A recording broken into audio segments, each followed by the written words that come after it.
4 մարդ փորձել է հատել թուրք-հայկական սահմանը, որոնցից մեկին գետը քշել է։ Իգտիրում սկսվել է կորած Իսմայիլ Ադիրի որոնումը։ Նա 3 ընկերների հետ փորձել է հատել թուրք-հայկական սահմանը, ընկել է գետն ու կորել։ Ադիրի հետ կապվելու հնարավորություն չունենալով ընկերները տեղեկացրել են իրավապահներին։ Դեպքի վայր են ժամանել իրավապահ մարմիններն ու փրկարարները, ավելի ուշ հայտնաբերել են նրա դին։ Հնարավոր է Հայաստանը սահմանադրության հարցում գնա զիջումների։ Լրագրողների հարցին իշխանական խմբակցությունից պատասխանել են, որ սահմանադրական փոփոխությունների մասին խոսում էին մինչև 2020 թվականի պատերազմի մեկնարկը։ Պարզ չէր ինչ է փոխվելու, հիմա էլ պարզ չէ։ Պատգամավոր Ալեքսանյանի խոսքով պետք է հույս ունենալ, որ խաղաղության պայմանագիրը հնարավորինս շուտ կստորագրվի, իսկ սահմանադրության փոփոխությունների ժամկետների վերաբերյալ կոնկրետ հստակություն չկա։ Մայր Հայաստան շարժումը Երևանի ավականու համանուն խմբակցության անդամների հետ դեմ են արտահայտվում քաղաքացիական պայմանագիր կուսակցության ներկայացրած նախագծին, որով Երևանի տրանսպորտի ուղևարցի թանկացման դեմ բողոքողները պետք է տուգանվեն։ Մայր Հայաստանը ըստ շարժման առաջնորդի վստահ է քաղաքային տրանսպորտի ուղևարցը չվճարող քաղաքացիներին տուգանելով իշխանությունները ցանկանում են արգելափակել տրանսպորտի թանկացմանն ուղղված իրենց նախաձեռնությունը։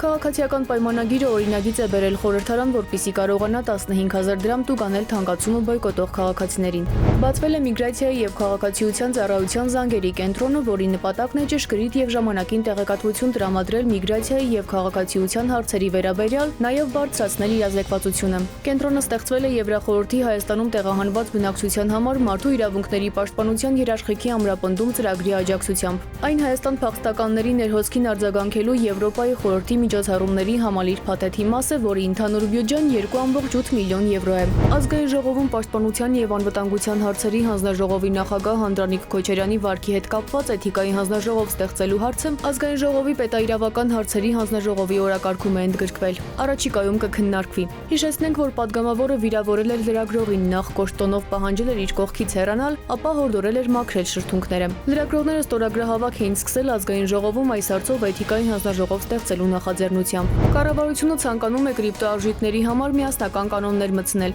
Ազգային ժողովում ասել է Կենտրոնական բանկի փոխնախագահ Արմեն Նուրբեկյանը։ Նրա խոսքով կարգավորումը սահմանափակվում էր միայն փոխանակողներին ներկայացվող պահանջներով։ Այժմ կանոնակարգերը կընդգրկեն կրիպտո բիզնեսի մասնակիցների ավելի լայն շրջանակ։ Ընդ որում նոր կարգը չի ազդի կրիպտոարժույթների տեխնոլոգիական կողմի վրա, կենտրոնանալու է միայն ֆինանսական ասպեկտների վրա։ Օրենսդրական նախաձեռնությունը դրական կարծիք է ստացել խորհրդարանական մշտական հանձնաժողովում։ Երևանի կենտրոնում Մաշտոցի պողոտայում այսօր հնչած կրակոցներից քաղաքացի է տուժել։ Օգնության շտապած բժիշկները տեղում Մաշտոցի պողոտայում կայանված վրացական համարանիշներով Կադիլակ Մակնիշի մեքենայում են վիրավորված քաղաքացուն առաջին բուժօգնություն ցուցաբերել։ Ճակատի շրջանում հրազենից վիրավորված քաղաքացին անգիտակից է եղել։ Մաշտոցի պողոտայի 15 շենքի դիմաց հնչած կրակոցներից վնասվել է ոչ միայն Կադիլակ Մակնիշի ավտոմեքենայի դիմապակին, այլև մոտակայքում կայանած ջիպ ավտոմեքենան։ Դեպքի հանգամանքներն ու վնասված ավտոմեքենաների սեփականատերերի եւ վիրավորների ինքնությունը պարզվում են։ Սիլվի Մուրադյան, ժամը լրատվական։